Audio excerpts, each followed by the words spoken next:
We're making our way through part 3 of this over-the-top dual battery wireless keyboard build. There's going to be quite a bit of troubleshooting to get through. We're finally going to move on to some funner stuff like adding some graphics, and I also have some new parts for this build. It's going to be a banger, so let's go!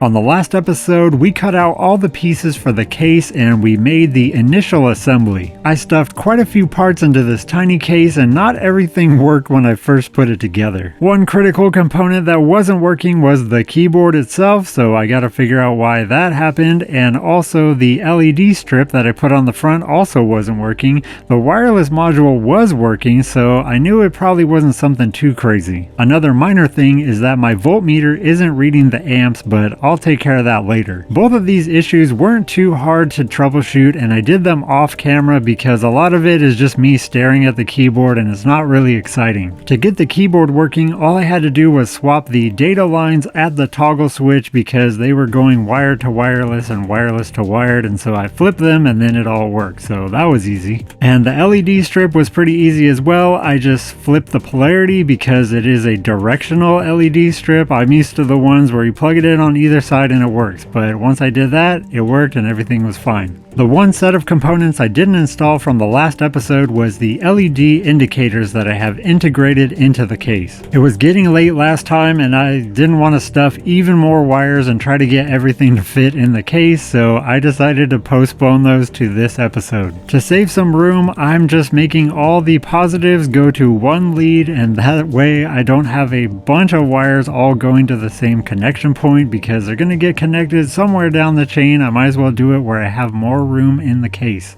After those are wired up, I can now work on the switchable grounds. So the grounds need to go into different places, and that's why I need 4 different wires going all over the place. I thought this was going to be a little bit more complicated trying to get all of the LEDs to come on at different states, but it actually was pretty straightforward. Much more straightforward than almost everything else, and I thought everything else was going to be easier. These giant indicator LEDs aren't really necessary, but I just thought they looked pretty cool, so they're more of like a design element than like an absolute necessity. After testing those out, I found a glaring problem that I didn't foresee originally, and that has to do with the charging circuits. The problem was that I couldn't charge the batteries through the Type-C port. I'm used to extremely cheap charge circuits that don't really have any restrictions. You can actually charge through the output ports, but these are higher quality and they have all kinds of protective features, and one of them is that you can only charge through the input port. I could have easily solved this problem by just going with the charge circuits that I was familiar with, but I wanted to see if I could make these work.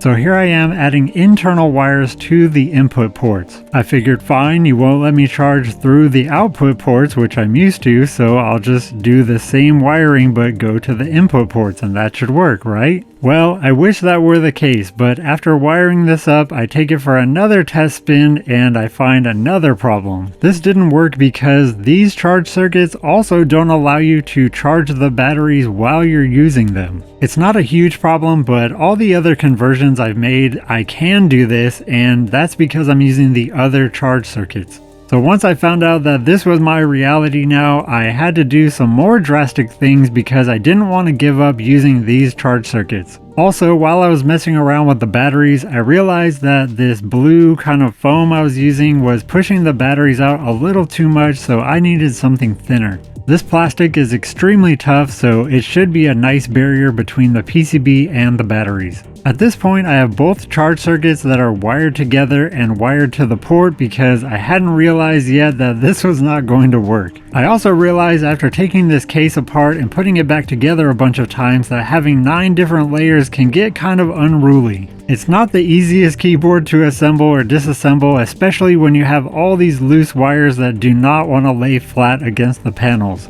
It was at this point that I realized that I might want to lay down some tape and get those wires to kind of conform into the channels, because that's going to make assembling this case a lot easier. I also was making some small revisions to the case as I was going to make more room for all of these wires. Because this is more of just a prototype, I have a laundry list of little tweaks and changes that I would love to make to this design.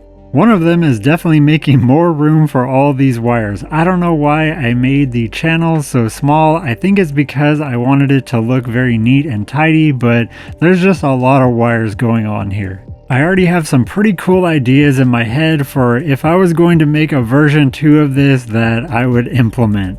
Having a stacked layer case like this actually isn't too hard to assemble, but once you start making holes in the side of it and cutting those layers into smaller pieces, it gets pretty precarious trying to put it all back together.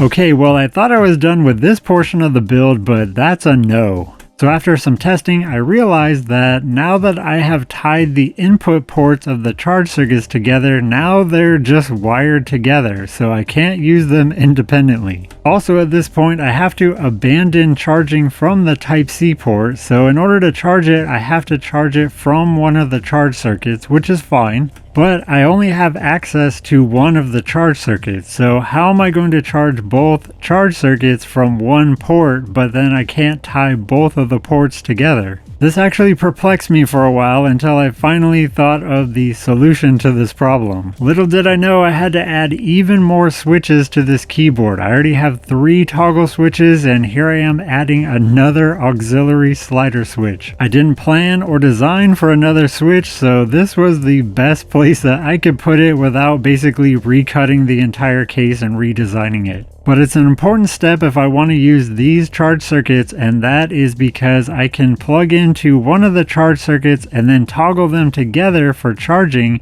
and also have the other port open so that I can use the keyboard while it's charging either one or both batteries.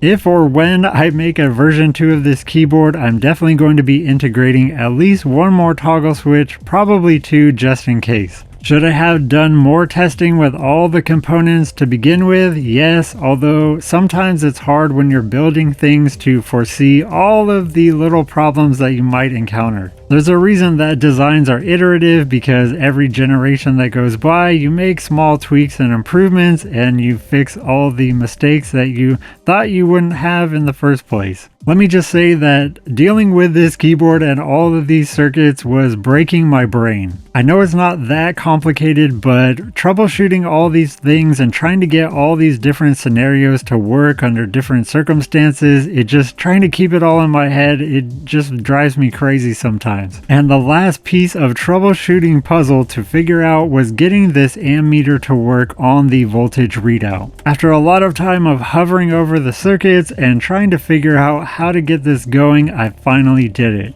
As you can see, it'll show you how much current you're drawing, and that goes for having the LED strip on, that goes for the lighting, that goes for everything. It's actually pretty crazy to see how much the lights affect the current draw, and that just will help you if you're trying to maximize your battery runtime. Just turn off all the lights, get that ammeter down as much as you can, and there you go. More of like an eco mode. I really wanted this screen more as just like a visual thing, but actually it's kind of cool to be able to see how much current you're drawing. It's not really necessary for a wired keyboard, but it is kind of cool to see on a wireless keyboard. I don't know if I've ever seen a keyboard that had a built-in voltmeter and ammeter.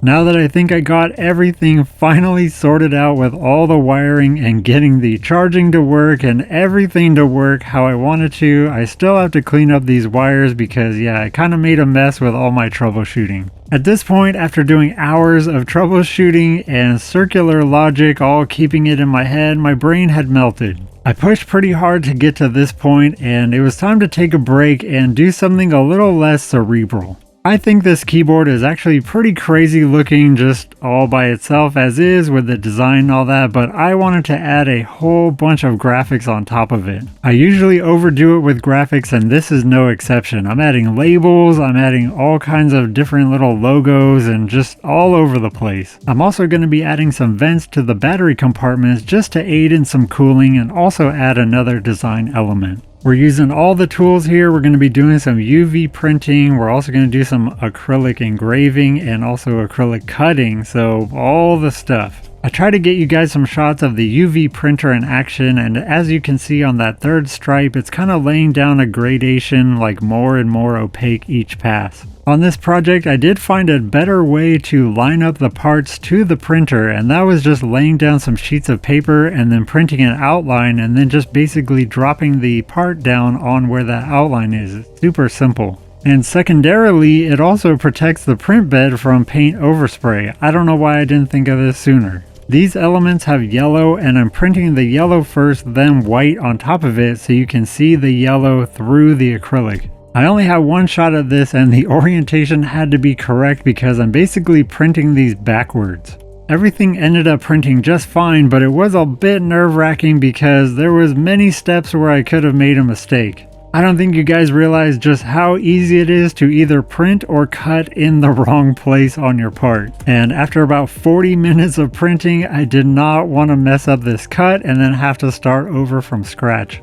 The battery vents are also asymmetrical because I'm having some of the graphics come down into where the vents would be, so on one side it actually dips lower, and I thought that was just a really cool little element.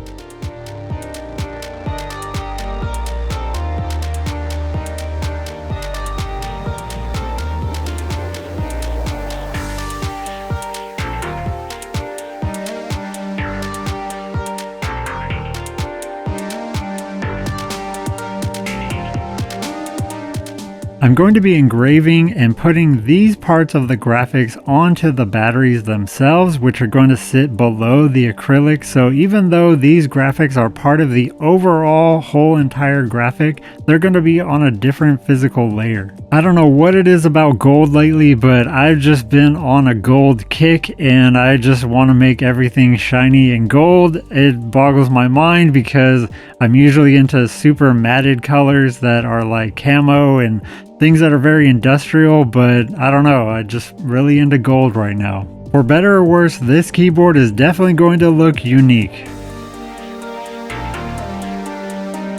I couldn't just leave the stock switches because they're MX greens and I don't like those. I'm trying some switches that I have never tried before. These are Ajaz diced fruit switches. They're a tactile switch and they feel similar to how Zelios do. They have a very pronounced bump.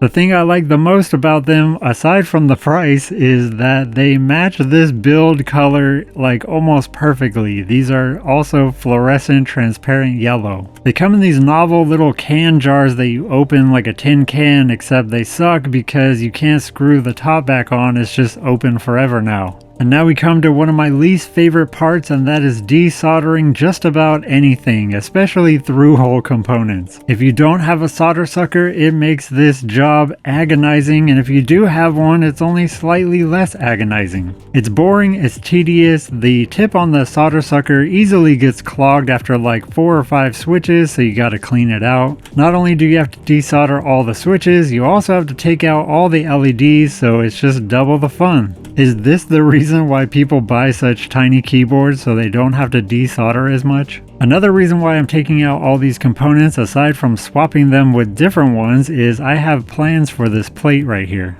And so here's our progress so far. I think all the prints came out very well, actually better than I even anticipated. All the labels are really clean and easy to read, and I am just really happy with how this came out. The keyboard itself had lots of hurdles and troubleshooting, and all the graphics and all this stuff, it went off without a hitch. I'm always impressed by this printer and just how small and detailed and clean all the lines are.